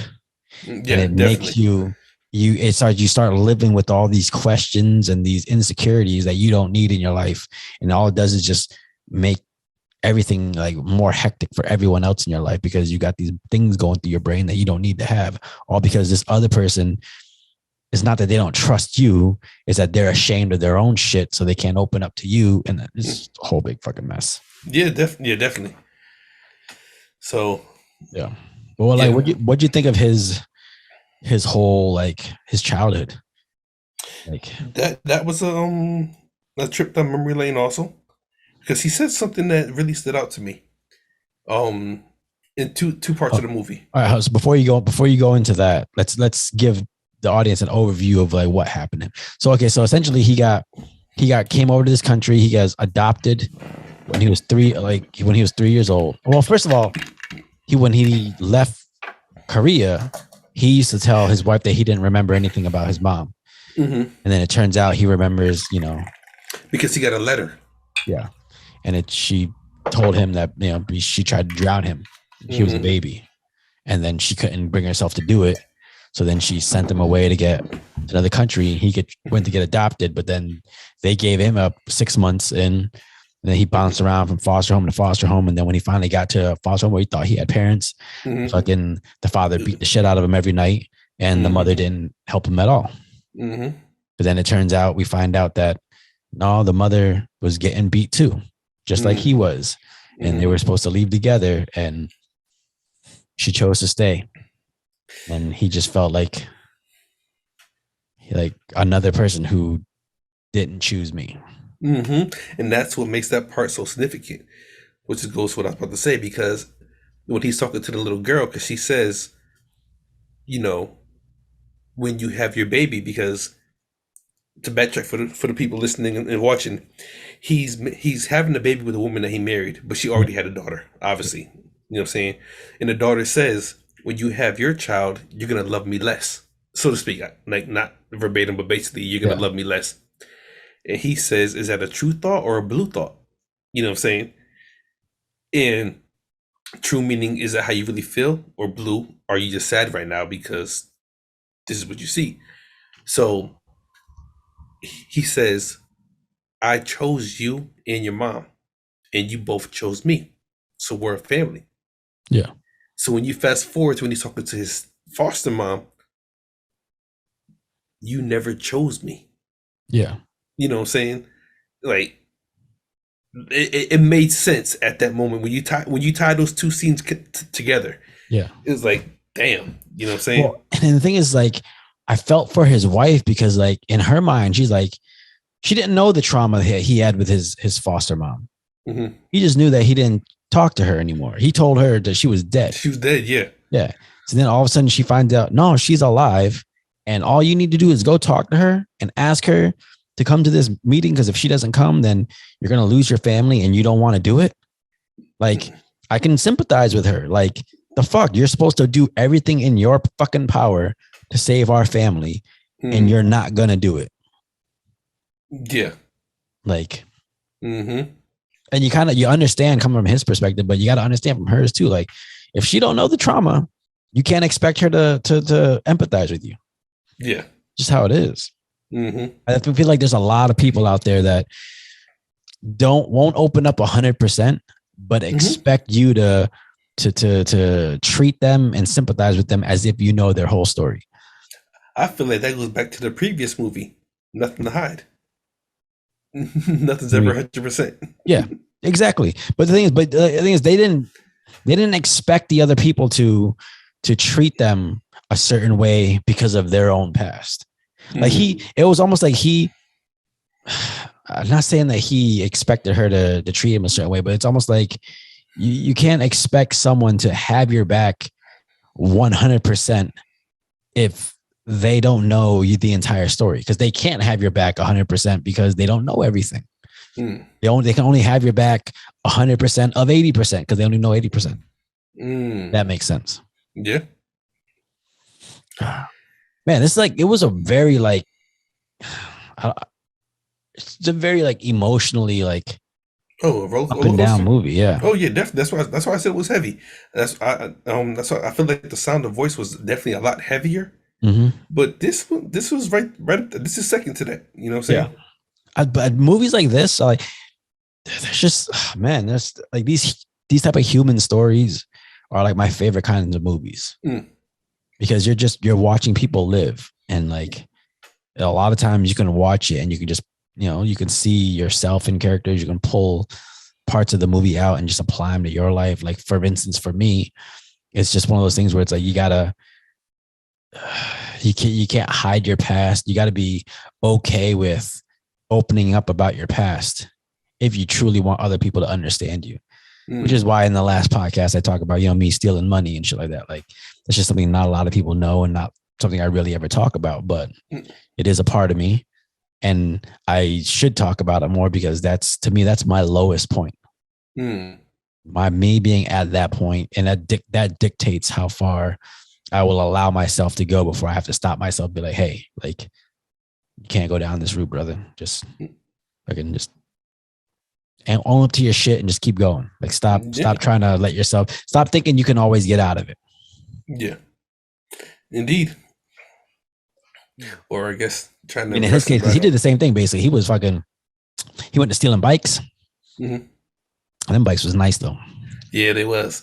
But I thought that was cool too, because even when with the cop, he knew he stole the bike, but he also saw the bigger picture. Yeah. That's why he showed up at court. He said, if he gets deported, my daughter gets deported. Yeah. Because he knew how the mom felt about him. He knew that if he gets deported, they're leaving. Yeah. Like, which makes the fucking ending so fucking dope. Look, the ending. I was crying. Look, I swear to God, I was crying. The ending hit me because, and this is off a personal take, when I've dated women with children, you know what I'm saying? And you become attached to the children, you know what I'm saying? And you want a relationship. It's like a triangle. You got a relationship with the mom, you got a relationship with the child, and you want them to have a relationship with each other and with you too, you know what I'm saying? So the fact that she was, in the words of Twilight, imprinted on him, you know what I'm saying? She had already felt a certain way. because when he went to hug her, like he wanted her to know, I'm going to love you the same, even though this is my child. And any woman I've ever dated, I've loved their children like I love their mom. Actually, no, I'm lying. I love their children more than I love their mom. On the real. You know what I'm saying? That's just, it is what it is. And when he goes to give her a hug and she backs up, and he's like, okay, you know, and that hurt him more. Yeah. Than having to leave his own child. You know what I'm saying? Yeah. And I understood that. Yeah. So when she finally yelled, "Don't go," and he fought to get to her, I was like, yeah, like single women, please understand, when a man steps into your life and he's actually trying to do his fucking job, it's hard, but he accepts the challenge. You know what I'm saying? Yeah. Don't make it hard on him. Don't make it hard on the children, because women don't understand. Even though the man is the man and the alpha, so to speak, that child is your child before he came along. So you are still the alpha. And the man knows that too, unless he's a controlling piece of shit. You know what I'm saying? Any real man knows when you deal with a woman that has children, the best thing you can do for those children is love their fucking mother. That's the best thing you can do. Mm-hmm. You know what I'm saying? And if the mother doesn't make it easy or makes it hard in her own ways or whatever, that's where the whole fucking dark clouds and turmoil come in, because there's a gap. Yeah. That the mom has to bridge. She just doesn't. Yeah. Or doesn't know. You know what I'm saying? Do you feel like with the daughter, like in her eyes, because to me, in her eyes, she was like, you know, he chose me. He said he was never gonna leave. Mm-hmm. And like, you know, they had that their relationship going, and then all of a sudden she could just see that him and my mom are arguing. That was the thunder. I ain't gonna lie, that just sounded like 2 gunshots. Bro, that shit was loud as fuck. All right, but yeah, so then all of a sudden she's just like, now they're arguing, and now me and my mom are leaving, and daddy's not coming. She's like, oh, this motherfucker's leaving. Like, he said he wasn't gonna do it. So that's why she was just like, nah, fuck him. Like, he made a promise to me, and now he's backing out on it. So when he went to go give her that hug at the end, she was like, she pulled back. She was like, no, like, I can't trust you. You know, you're always leaving me. And then, you know, when he went to leave, and then it was finally like, no, she's choosing you. She's saying, daddy, don't go. I'm choosing you. Yeah. That's where he was just like, all he wanted was his daughter to, because he knew he broke that, but then she's like, no, he just wanted someone to choose him, and she chose him at that moment. So he's fighting to get back to her. Yeah. You know, and it was crazy. But then that thing where like he saw her hugging her dad, and he just had to make that choice. Like, so yeah, y'all got to stay here. Yeah. Y'all can't come with me. He's like, I don't even know where I'm gonna live. I think that was like one of those unwritten mutual respects, because I literally tried to put myself in that position where if I was him being deported and knowing that this dude has been a douchebag or whatever, and he's just really, really trying to do the right thing now. Yep. It's like, okay, this is still my wife. You ain't got to be fucking her no more. But can you at least be a man and take care of her for me? Yeah. You know what I'm saying? Yeah. And that's what I felt when he seen it all. Like, we might not be friends, might not see eye to eye, but at this moment we're both men. Yeah. You know what I'm saying? Yeah, like at this moment, you know, even though we're on opposite sides of the coin, this wife, this girl, these 2 kids, this is our family. This is ours. Yeah, exactly. You know what I'm saying? It's almost like I need you to take care of my family right now, because I'm in a position where I can't take care of them. And he had to recognize that, because there's a lot of men that would be like, yeah, come with me, we'll figure it out. I mean, he recognized that, like, he's like, I have a wife and 2 kids, and I don't even know where I'm going to live. Like, look, think about that. He didn't know where he's going to live. Probably can't even speak the language. You know what I'm saying? Yeah, like that's a fucked up situation. Yeah. You know what I'm saying? Like, man. Yeah, just being like, having it all torn away, and just being man enough to know that, like, I have to let them go because to do right by them. Because if they come along with me right now, I'm being selfish because I want my family there. even though I know I'm putting them in a fucking fucked up situation. Yeah. You know, because it's like that lady said, like, I want to say, like, when he was talking to the girl with cancer and her dad, he was like, ask him, like, does he ever regret splitting up the family? Yeah. He's like, never. Yeah. He's like, which why? I thought that was cold. Was there why? Because I didn't hear a why. Yeah, he said why. And he goes because there was a better chance for at least half of their family surviving. If you split them up, like, yeah, there's at least a good chance at least half the family is going to survive. If they were all together, there's a chance all of them might not make it. So I thought that was like, just knowing that, like, they're not doing right by what they want. They're trying to do right by their family. That's why I think the dad, that's why he could sit there and just watch his daughter get tattooed, because he's like, you know, whatever she wants to make her happy, because she's going through some hell right now with chemo. And then, you know, like, he's already sacrificed to lose his family before. He's not going to let, you know, her not be happy. This is my question. Why do you think she gravitated towards him? I think she could feel the pain in him. I think she could see a resemblance between him and her dad. Just two people that are like doing whatever they can for their family.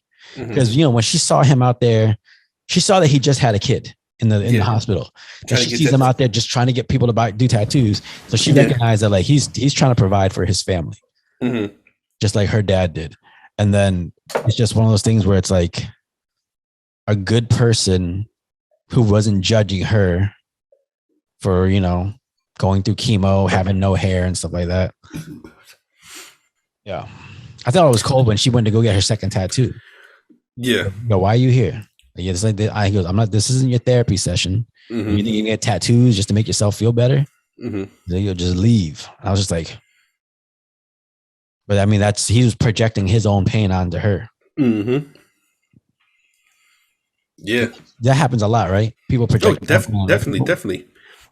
I'm guilty of it. I'm guilty of it. I know people that are guilty of, like, you feel the way. It's like, this is why I think having a dog is so significant. Having a what? A dog is so significant. Okay. Or having a dog. I said, I think this is what happened to a dog. I'm like, I don't know where you're going with that. But. Fix your headphones. No, I said, I think this is why having a dog is so significant, because at the end of the day, a dog's gonna treat you. When a dog decides to turn his back on you, you done really, really fucked up some shit. Yeah. You know what I'm saying? And like, matter of fact, I'm gonna give you a prime example today. I was on the floor doing my little floor ab push-up workout, and Juice is up there just licking my face. And I'm sitting there, as she gets close, I headbutt her, get away from me, you know what I'm saying? And she comes back. I don't think you need to be saying that on camera, bro. No, don't give a shit. Fuck these people. You know what I'm saying? Actually, headbutt her. It's just like a nudge. No, trust me, she's a pit bull. She got a harder head than I do, okay? For all you fucking animal lovers. She'll eat your face for me, for the record, okay? But no, every time she came up to me, I'm like, get away from me. But in her mind, and I realized that I'm sweating and she's trying to lick it off. Yeah. Versus me, I'm working out. Get away from me. Yeah, you know what I'm saying? You adding extra weight to my push-ups. Yeah, you know what I'm saying? Yeah. And that's what I'm saying. It's so significant to have a dog, because if you realize this dog keeps coming back to love you in spite of your hardship, so to speak, check yourself. Yeah. You know what I'm saying? Yeah.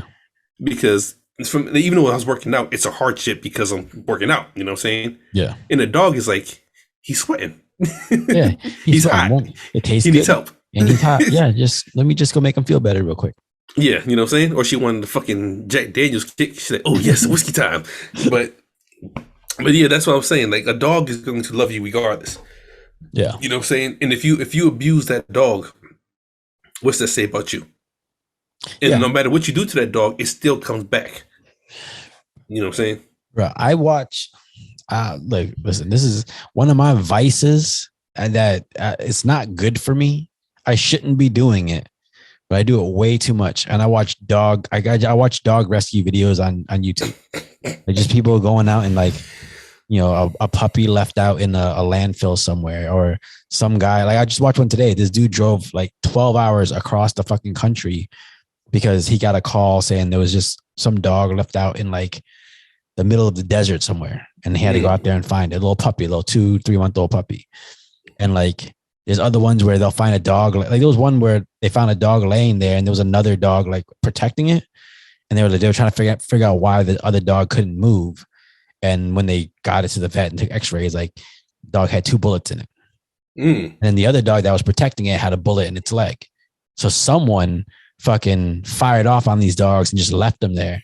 I'm just sitting there like, the fuck is wrong with people? Like it literally, I'll get off planes because I'll look at it before I'm on a plane, and I'll get off a plane. I'm just looking like, man, listen, get out my way before I punch you in the face.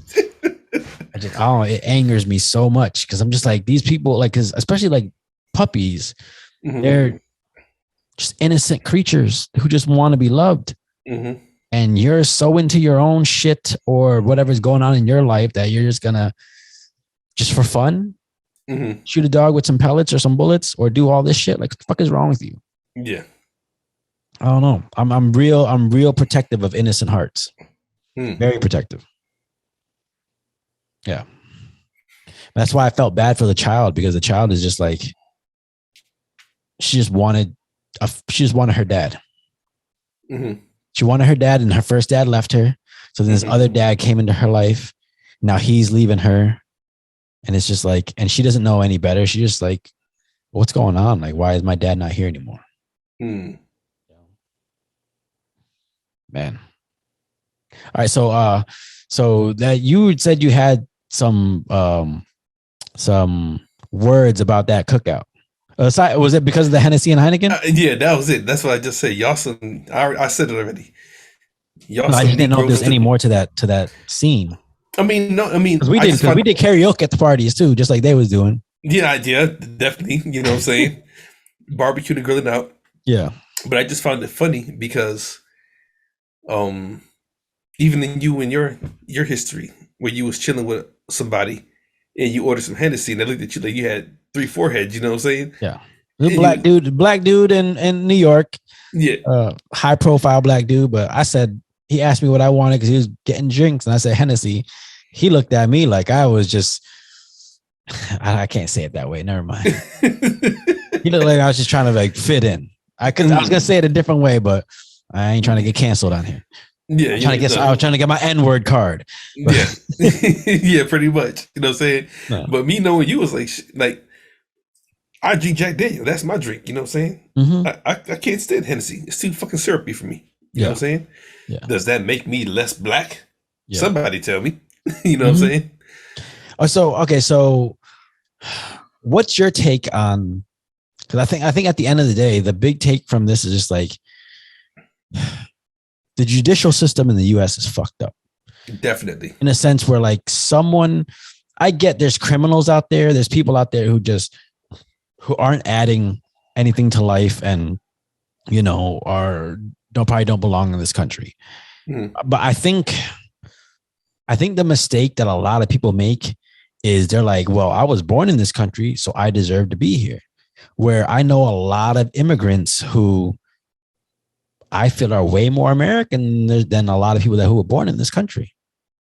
Matter of fact, speaking of the barbecue scene, that I thought was significant because this is what makes America great. These people from another country that were probably migrated themselves, all of them, can still have the freedom to celebrate their culture, and still get back to American livelihood. Yes. Like, what other country can you go and celebrate your culture without getting your head chopped off? You know what I'm saying? Exactly. That's what's so good about America. It's like, it's such a melting pot of different cultures. And if you step out of your fucking world for 2 seconds and step into someone else's culture and just experience it, you'll figure out like there's so much good parts about this fucking country. And everybody just wants to focus on the negative shit about each other. Yeah. And it's so fucking frustrating. I can't tell you how many times I've been to a party of a family with a different culture and just learned about all this shit that I love that we all have in common. Yeah. bro, it's so just frustrating to me that like people can get so focused on if they see different food, all they can think about is, oh, this is all weird food. And they don't think, well, this food, they're in America and they got this food here in America. So, it must be here for a reason. Let's try it out and see how it is. Yeah.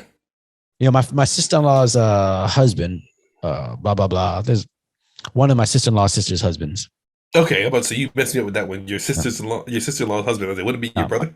My sister-in-law's sister's husband. Okay, got you.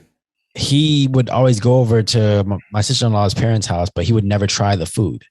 And like that was a big source of contention with her dad, because like in Asian cultures, especially from where we're from, like Southeast Asia, like there's a lot of poor villages, poor countries where they don't have much, but they have food. And so them offering food is like, it's a very, very big deal. And for you not to at least try it, it's like you're shitting on my fucking culture. So it's just one of those things where it's like, I just give it a shot. Come on. Yeah. Man. Have some beef. Before I met you, I was in Korea and I was doing security at a gate post with one of the Korean guys there. And he literally broke off a piece of a tree and put it in his mouth and started sucking on it. And like, what are you doing? He was like, I'm getting the water. And I was just like, huh? And he literally was just like, here. And I was just like, fuck no. But I was like, if you can do this and you're still alive, that means this isn't your first time doing this. Yep. So let me try it. You know what I'm saying? Until this, I haven't done it since then because I haven't had to. Yeah. But I know in the back of my mind, if I'm out somewhere and I'm fucked, I can suck on a piece of tree and I'll have enough water to make it to the next day. Yeah. No homo, you know what I'm saying? Yeah.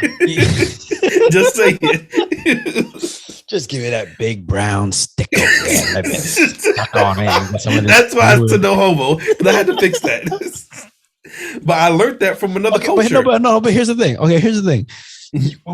If you didn't say no homo, I wouldn't have had that thought. But because you said it, that put that thought in my head. Because somebody out there is thinking like, this motherfucker's gay. No, like, but who cares? Who cares what they think? Just say it how you say it. You don't need to say no homo. I think no homo is hilarious. Yeah. But, Yeah. I mean, because after I said it, I was like, all I do is suck on a piece of tree. Shit. Oh, God. I forget. There was. I was gonna say something about a different culture and food. I forget. Before you went into that story, I was gonna say something else, but I completely forgot. If you want to go to, I got another story. Even with you at the barbecue. Go ahead. And that's the first. And Sarath was over there. Well, I don't know if he was cooking, but there was a bunch of duck heads on the grill. And I was like, "What is this?" He was like, "Duck head." And picked up like, "You want one?" And I'm like, "Fuck no, I don't want this shit." But I'm in a different culture. I'm with a different group of people. If they eat this and they're still alive, okay, let me give it a shot. And it was really good. Yeah. It looked crazy as fuck. Yeah, because you sucking on Donald's head. Donald did daffy shit. What is it? Give me some of that, Uncle Scrooge. Maybe I'll get some money out of this. So here's the thing. Like, okay, this is what I was gonna say. Like, again, okay, like you said, it was a Korean dude showed you a piece of his culture with the stick, and you tried it out. Like, to me, there's this rule: when you go to another country, if you want to try your best to not get sick, eat the local food, because a lot of times it's not. If it's the local food, they know how to cook it. A lot of times when you get sick over there, it's because they're trying to cook American food and they don't know how to cook it right. So that's a lot of times, you'll go over there, you'll try to get McDonald's and shit over there and whatever, but sometimes you'll get sick because they just don't know how to cook it the right way. Whereas if they're cooking like fried rice and squid and all that shit, like they know how to cook it because they've been eating it for fucking generations. I mean, other than the water, don't drink the fucking water, but yeah, make sure it's running. Make sure it's flowing. Just drink I mean, and even out of their tap, I don't be drinking their tap water neither. No, I'm not talking about flowing tap water. I'm talking about find you a river that's flowing well, not flowing slow. Yeah. Yeah, I mean, Oh this man. is, yeah, I felt very badly for his situation. And just to know that, like, this movie it's not based on any specific story, but there's a lot of these stories out there where Yeah. adoptees from other countries come to this country as babies, grow up here, and just through no fault of their own, someone didn't do paperwork the right way, and now they get deported, or they're up for deportation simply for I living want. here. With that being said, I want to ask you a question, and it's kind of personal. So by all means, if you don't want to answer it, I understand. Go Because for it. it made me think of you. Like I really sat there and looked at the map of the world after this movie, and I looked at where I came from. Straight from Massachusetts. Oh, I thought that you should say Somalia. Nah, shit, not from nah. That's in the past You life. pirate, you Somali pirate. Shit. Hey. Chris, where are you from? Uganda? I'm the captain now. You know what I'm saying? Oh man. But no, but I'm trying to make a valid point here. You're fucking me up. but Hey, but man. no, look at Madagascar. no. Hey, I am good. I am good with a spear. Just saying, you know. But look, but no, I literally looked at the map, and because I really had like a really like I don't even want to a come to Jesus moment, just like a really reflection moment. And I looked at little old Springfield, Massachusetts, where I came from, Yeah. and I looked at Cambodia, where you came from, and how a family in Florida sponsored your family to come there, and how your family got up there, and we literally grew up together, but didn't know each other till after high school, after the military, Yep. after not necessarily after wrestling, but when you were Yeah. like kind 20, of I being was done with 20. it. Yeah. Well, yeah. It took me 26 years And it just before I made met. me, it really made me like think like, okay, whoever this family was that sponsored your family, and I've said it before, but it has so much more significance when after this movie, for whatever the reason, because let's just say it was a money thing. I don't know. I really don't want to know. I really don't care. You know what I'm saying? Yeah. If them sponsoring your family got them paid, okay, cool, whatever. But looking further down the line, them sponsoring your family got me a best friend. Yeah. You know what I'm saying? And it's just that little connection of somebody doing something from the goodness of their heart. Yeah.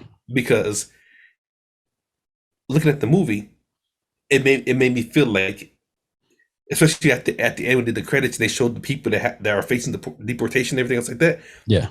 Was it about the money? Like, why'd you choose to adopt these children and not follow through with it? Yeah. You know what I'm saying? Yeah. It's And it's it's it's one of those things where it's like, I feel like, and this is, in all honesty, this is no fault of anyone. It's like sometimes you get so into doing something. This is my own take. Sometimes you get so into doing something, or you're so happy that, say you're going to adopt someone. You're so happy you finally have this child in your life, and you're doing this, and that you forget to do all the little things because you're just elated to have this child in your life. The thing that fucks me up is just like when that elation goes away, and then they're like, fuck, I got a child here for the rest of their life, and I'm not ready for that shit.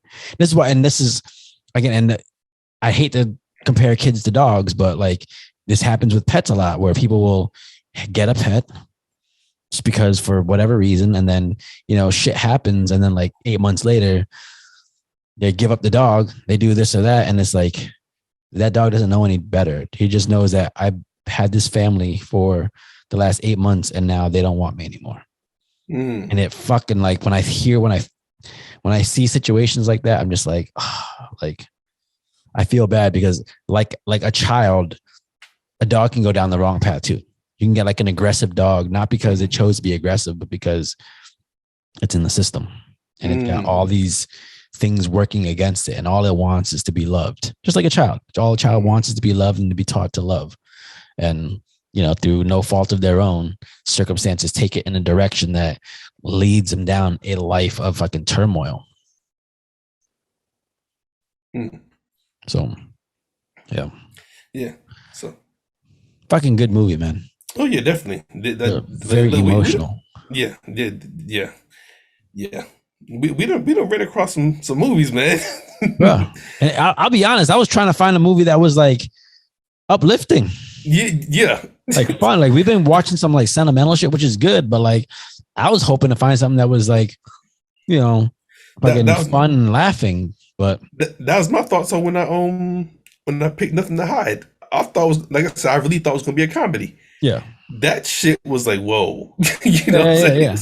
The thing is, But that's so okay. So you have that movie, which mhm, is woe in like one instance of like relationships and stuff like that. mhm, Then you have this other one, fucking My Life as a Dog, which is mhm, like woe, but in a sense of growing up as a child. mm, And then now you have this one, which is the same feeling, but it's about, the traumas of life and how like you're trying to maneuver through all the fucking the shit that life tosses you. mm, It's like this is why I love movies, mm, because movies like this, they're not big movies, mm. but they elicit this emotion that like I don't know if you can get those kind of emotions from like an Avengers movie. Nah, nah, nah. You know what's Look, crazy to me about this movie? So Alicia Vikander, the girl that played the wife, mhm, so she's an Oscar winner. She mm. made this movie because she won. I think she won an Oscar for Ex Machina. If you need to watch it. Okay. I never seen the movie. I know the movie, or I Yeah, know the so name rather. she won an Oscar for Ex Machina. So she's got to command a good amount of money Mm, for to be in a movie. mm, But she didn't get paid much for this movie just by mm, the look of it. mm. So it's like it's just cool to me that someone can believe in a story and believe in this message, that they can be like, yeah, fuck, it's not about the money. This is about telling this beautiful ass story. Yeah. But let's go back to her kicking the cop's ass though, because the reason why I thought that was like so funny but significant and important is because he didn't know what he did fucked over his friend. Yeah. You know what I'm saying? Yeah. And he was just like, "I'm gonna shake your hand." And he's like, "Yeah, you're gonna shake my hand. I did a good job." Handcuffed to the stairwell. You're going to jail. He's like, "What?" Yeah. Walked inside, told his child's mother that, "Hey, this is why what's about to happen is happening." Yeah. And she walked outside and beat the shit out of him. And he just sat there and watched like, Yeah. He's like, but the thing I felt for Antonio then, because like that's one of those things where you're doing everything you can mm-hmm, to get somewhere, and then the universe conspires to stop you.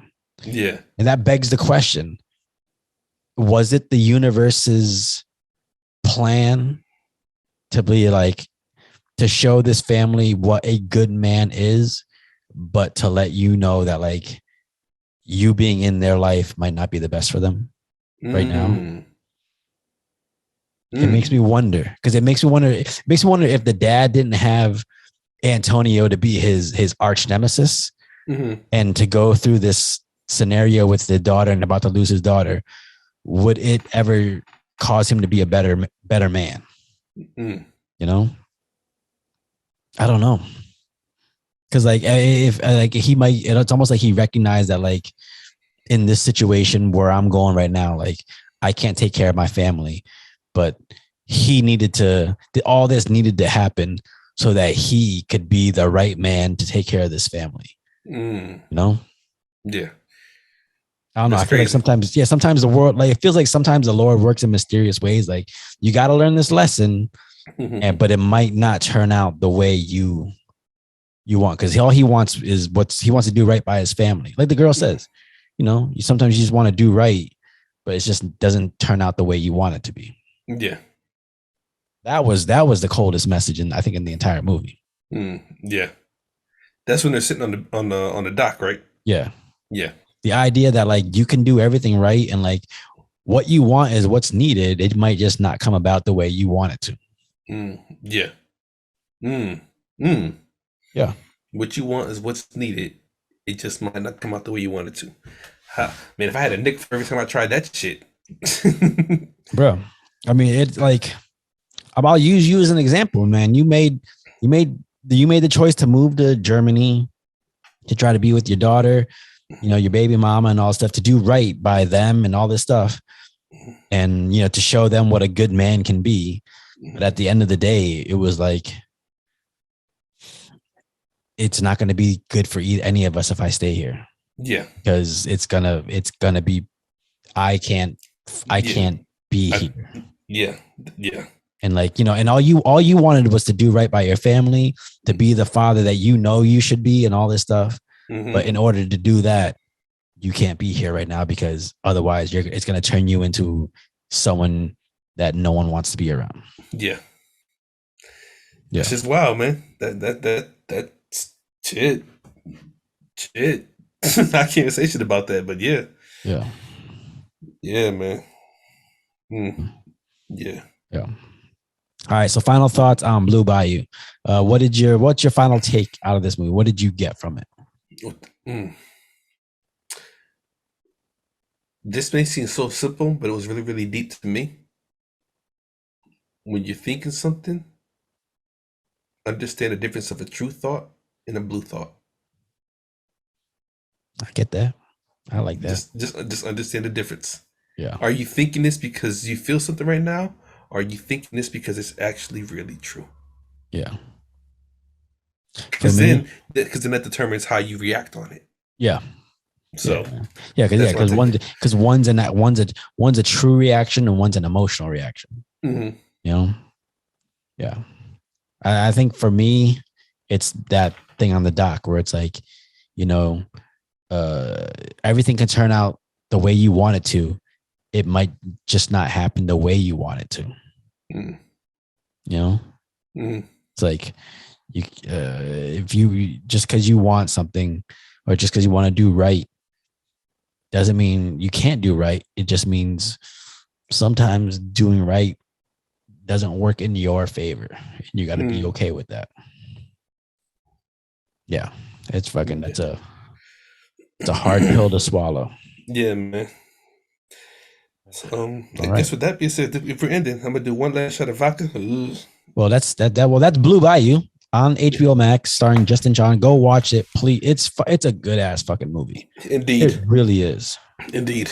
Yeah, but that's this week's movie. So next week's movie is courtesy of El Robe, fucking Camo Chris over here. Chris Hefner over here, baby.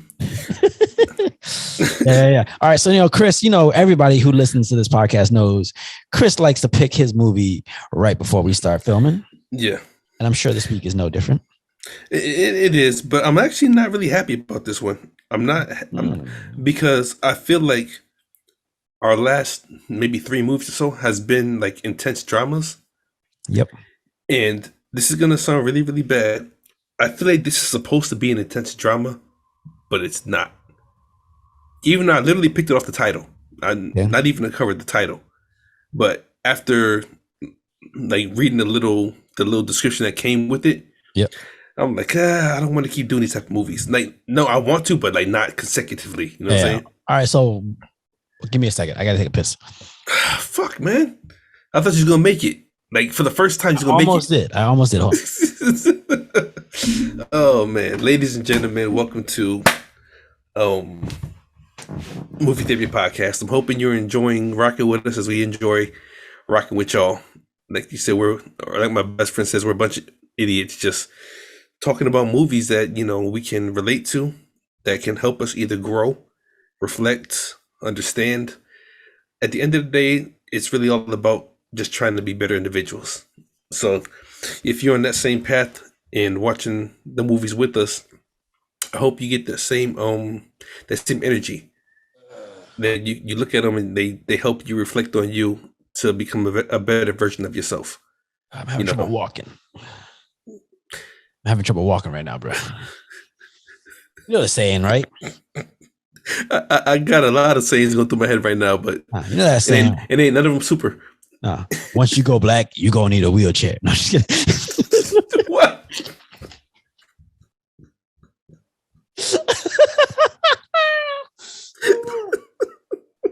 That's that. No, that's for white kids. Oh God. No, I did a crazy CrossFit workout yesterday, and my legs are fucking dead. Oh God, you need some help. A little bit. Oh man. Oh God. Okay. But what were you saying to the camera before I came back? Because it sounded real sentimental and nice. Oh no, I was just basically telling them that the people that's rocking with us, that's listening, and that enjoy tuning in. At the end of the day, what I've come to realize with these movies is they all help us to be better versions of ourselves. Mm-hmm. That's the ending message. Like whether it's a comedy, drama, action, whatever, it's like, what can you take from this movie that helps you reflect on you to know either what to do better or what not to do at all? Yeah. You know what I'm saying? Yeah. And then again, for the people listening, like I say it all the time, like we're not professionals. This is we're not therapists at all, but like we're professional idiots. Yes. But these kind of conversations, like these are the kind of conversations me and Chris have even when we're not filming, because these are the kind of conversations you should have with your friends. Mm-hmm. Like it's okay to have nice, sentimental, like true conversations, because I mean, if you can't talk to your friends about the things that are bothering you like that, like who can you talk to? Mm-hmm. It's okay. Like it's okay to agree and disagree with the people you love if it means trying to become a better version of yourself. Indeed. And if you can't be yourself around the people you love, maybe with the wrong group of people.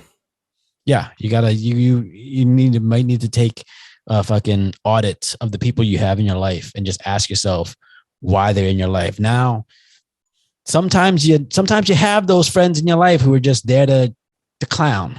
You clown back and forth, but that's the depth of your relationships. That's fine. Mm-hmm. But you have to understand that those are the people. That's what they're there for. Because sometimes you can mistake. There's this quote that I live by to this day, and I told Chris this one time, and it was, "Don't mistake the people who are always around for the people who are always there." And you have to understand that, because if you don't, you can put your trust in the wrong people, and those people aren't there for your benefit. They're there for their own. Mm-hmm. So, indeed. So I hopefully that travels into this next movie, because it's supposed to be a drama. So let's see what you got.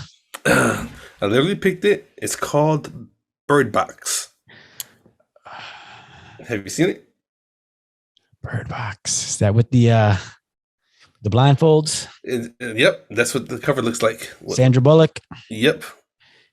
Bro, we can't. I've already seen it. Oh, you piece of shit. First of all, that was okay. So when Netflix started coming out with the original movies and stuff, and they started having these things that, like, everybody started going crazy for, the Orange is the New Blacks, the all those kind of movies. Bird Box was like the first movie that really blew up on Netflix. Really? Yes. You got, Yeah, I know. Shit. You didn't know about that. No, I don't know about none of this shit. Yep. Fuck. Yep.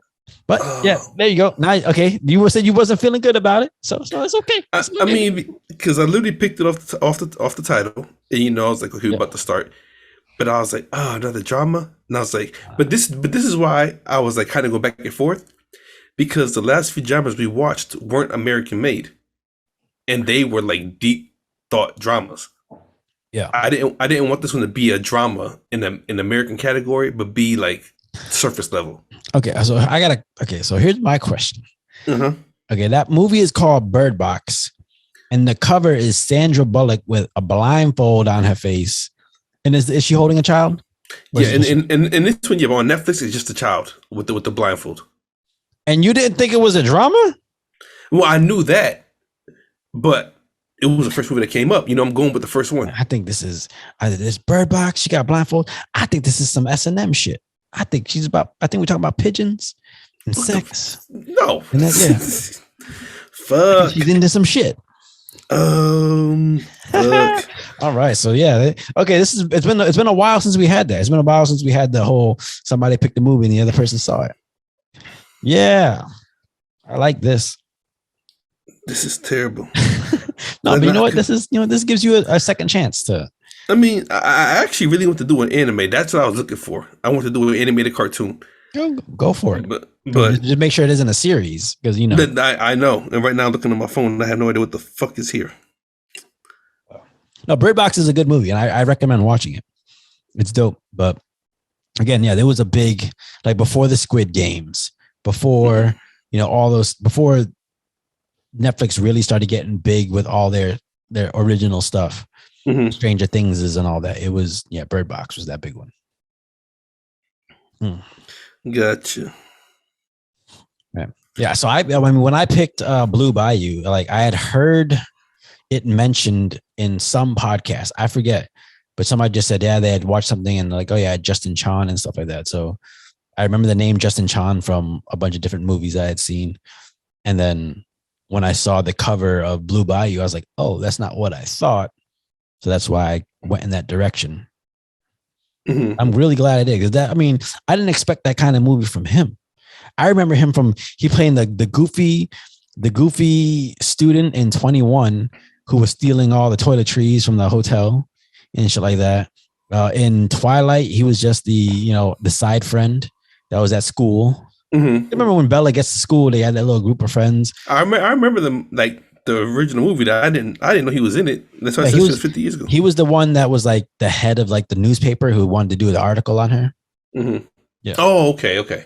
Yeah. And then in the movie 21 and Over, he plays, I think, Jeff Chang. He's supposed to be like a kid that was in school with his friends, and like he was supposed to be going to like go like apply for like medical school or something like that.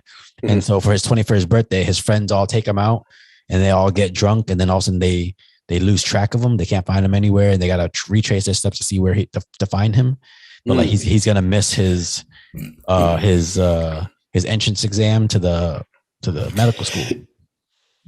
So they all just retracing all their steps to see, okay, where did Jeff Chang go last night?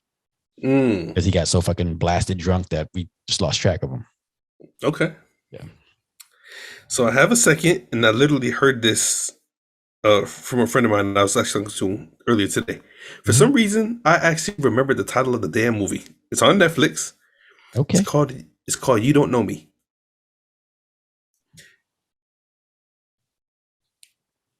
Hold on. Why does that sound familiar? Look, I don't think I've seen it. I'm pretty sure I haven't seen it. I just want to see the cover over here. It's on Netflix, and like I said, I find it kind of surprising that I actually remembered the name when this person was talking about it. And she wasn't talking about. She just was like, "This is a movie that she wants to watch," and I remember the title. So, right now it's coming up as a TV series. No, it's on Netflix. I think it's a Netflix original. Okay, let me open in app. I just want to see. Okay. Oh no! Okay. Well, watch out, because it looks like it's a series, man. It's a series. 4 episodes long. Seriously? Yep. You gotta change it. You gotta change it. Hold on. Why is it coming up as a... Oh no, you're right. It does say TV series. Yeah. Ain't that some shit? Right 2. Damn, Gina. I love this. Hold on, wait. It's 4 episodes long. Can we do a series? That's 4 episodes. Because right now it's movies. If we do series, we're gonna do episode by episode. So okay. Yeah. Maybe we'll start doing another podcast where we do episodes of stuff. But damn, that sucks. Gotta keep to it. Fuck me. This is good. Because I literally, like, especially from my phone. Yeah. Bro, my fucking thighs are killing me. You know the workout I did yesterday? It shouldn't have been that hard, but it was, we did our warm up, and then we did a 500-meter row, and then 10 rounds of 5 thrusters with 95 pounds, and then 4 bar facing burpees, and then right into another 500-meter row. And it shouldn't have taken me 19 minutes to finish, but it took me 19:20 to finish. And I was fucking pissed that it took that long, because it shouldn't gotten anywhere close to that long. That's where I realized I got to get back onto my wads. Okay, so this one just came up. I just went to Netflix movies. Yes. Fuck it. It's gonna be what it is. And you actually got the app on your phone, don't you? Oh, I just had it popped up. Yes, sir. Okay, cool. This one's called The King. The King. Okay, let me search this. It looks like it's a Netflix original. I don't see anything saying it's a series or not. The King. Oh, with Timothée Chalamet? That's who that is? Yep. Oscar nominee Timothée Chalamet leads a brilliant ensemble cast in this medieval epic variety hail cause an engrossing royal court historical drama. Is this the cover? The cover is with just a picture of his face. No, I got this one here. Well, he's looks like he's in armor.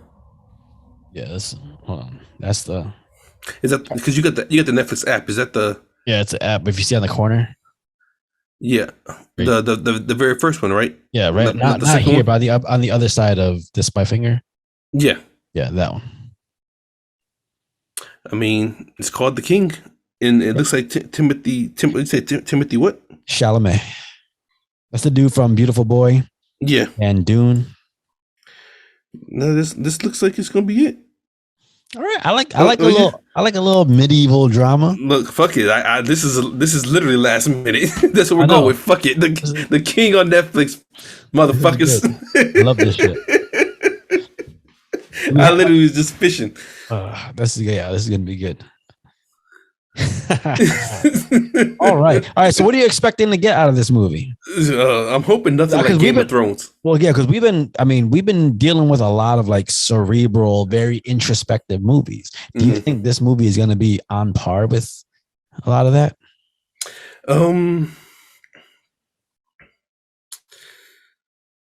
Based on the cover, and knowing Timothée Chalamet's like his stature in movies, he's like a young kid, or I don't know how old he is in real life, but he looks like a young kid. I'm guessing somebody that has to take over a kingdom that ain't ready for it. Yeah, I can see that. That's what I'm guessing. It says historical drama, so I feel like it's going to be a lot of like, double crosses and like people trying to, again, kings getting killed, and then the young one has to take over and has to rule the kingdom, but he ain't ready. Yeah, I can see that. Maybe it's time for some savagery, some blood, some blood and gore. Yeah, this is Sparta. Oh yeah, I like this. I'm cool with it. I mean, shit, we got a choice. We ain't never seen it. It came up. Shit. All right. Well, I guess that's the end of this week's episode. Indeed. Yeah.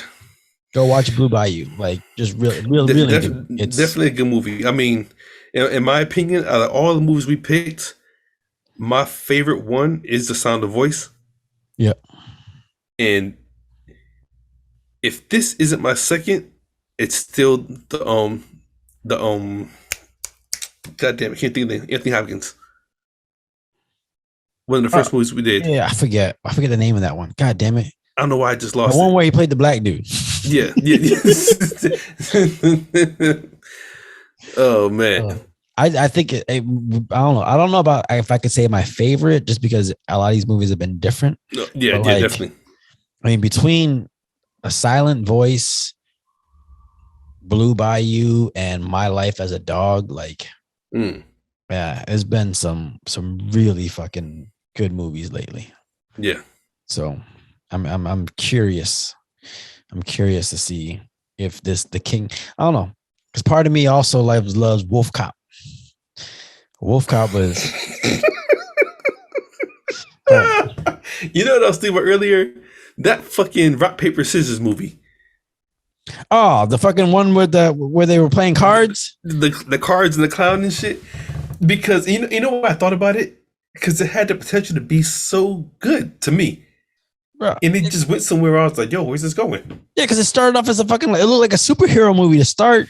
Yeah. And next thing you know, these motherfuckers on a boat playing cards. But even the underlying message to that movie, like even when he went inside the cage and he took something in there with him, the diamonds or whatever, like it all the way it played out, I'm not gonna lie, it was dope as hell. But there was still some unanswered questions, like, yo, how's this happen? You know what I'm saying? Yeah. Oh man, it's Animal World. There you go. Animal World. Yeah, that's one of those movies where like you ask yourself, like, yo, why did they make this movie? Yeah. It had to have been based on something. That's all I can think of. It had to have been based on a cartoon or a comic book. You're like, all right, yeah, let's do this. Yeah. I don't know. All right, cool. So that's this week's episode. Again, this is Sarath and Chris's Movie Therapy Podcast. It's your boy Sarath, aka Makazi. And your boy Chris Brown, aka Red Fort Delta. Y'all be safe out there. Yes, sir. And we out.